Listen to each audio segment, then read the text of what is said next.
One question that comes up is, why did the Messiah have to die? The bottom line is that in the government of God, when humanity fell, then the principle God has put in for the forgiveness of sin had to do the shedding of blood. And shedding of blood was always the means of the remission of sin. You see the principle starting out right when Adam and Eve were cast out of the Garden of Eden. Because they were naked, when he cast them out of the garden, he made for them coats, but the coats are made of skins, and the word means animal skins. What that means is that for God to make those animal skins, animal blood had to be shed. And therefore, right from the very day they were cast out of the Garden of Eden, there was animal blood that was shed, and they got to get a clear picture of what the sin cost. And furthermore, the word for atonement in Hebrew doesn't carry quite the same meaning as in the New Testament, which is removal. In Hebrew, the word kippur, kapara, means a covering.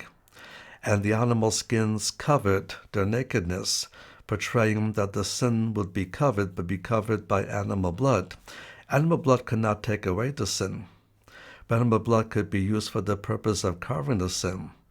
Furthermore, the death had to be by something that was innocent.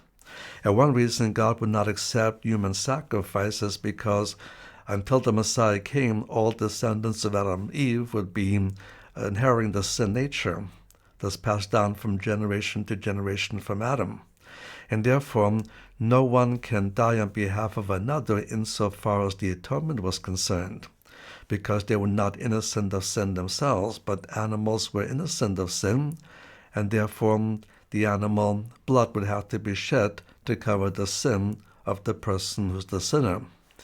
This is clearly understood because when Cain and Abel came to give their offering, the reason why Cain's offering was not acceptable is because there was not a blood sacrifice. It would not deal with the issue of sin. Whereas he accepted Abel's sacrifice because Abel offered what God required from the day they were expelled from the garden. He required animal blood. And to make it very specific, it's finally spelled out in the book of Leviticus. In the first 7 chapters of Leviticus, there are 5 different offerings. The first 4 are all blood sacrifices. The only difference is the meal offering. And God allowed a very poor person that couldn't afford to buy a simple blood offering, offer up a meal offering. But even the meal offering would come in contact with blood because every morning the first sacrifice of the Mosaic law was the burnt offering. And then the meal offering was placed upon the burnt offering, and therefore even the meal offering would come in contact with blood. And then furthermore, in then chapter 16, there'll be the Day of Atonement, so that while throughout the year people could bring different blood sacrifices for different categories of sin throughout the year, what happens on the Day of Atonement is that one sacrifice was offered for the whole nation.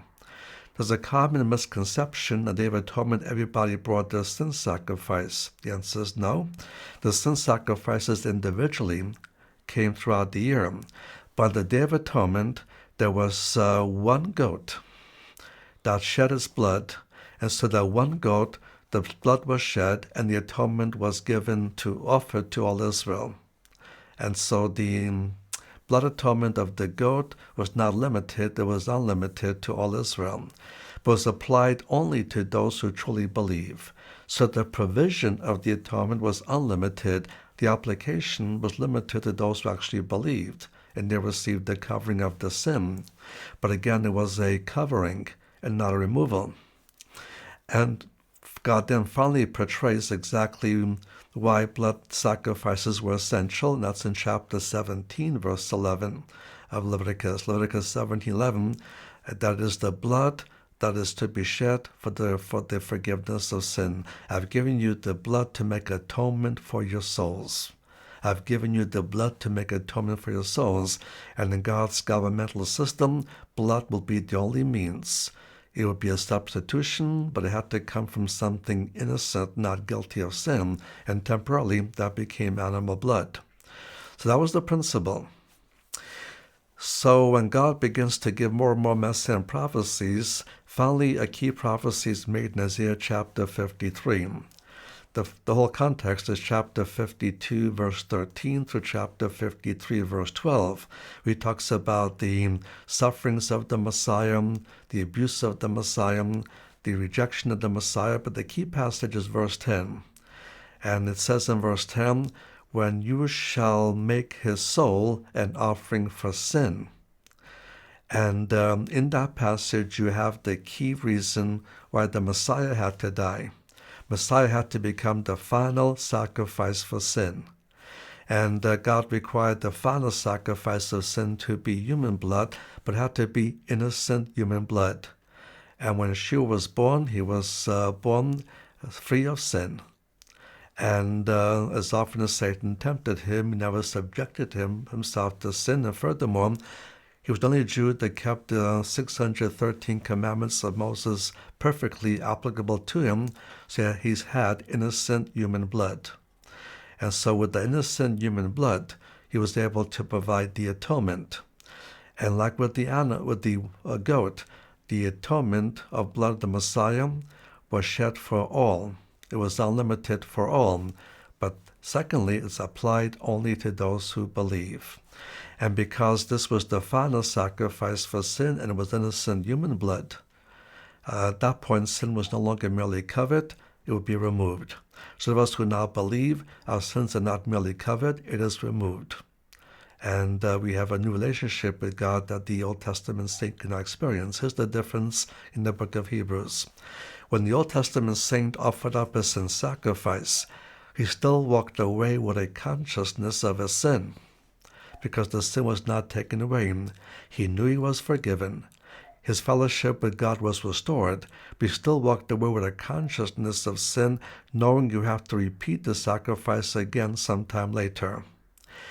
So the animal blood could not cleanse the conscience of the Old Testament saints, but the blood of the Messiah not only removes our sin, it cleanses our conscience. The one act of belief, the one act of reception, forever removes our sin, and we have a unique relationship with God with a cleansed conscience, and not walk away with a feeling of guilt any further for what our past life was.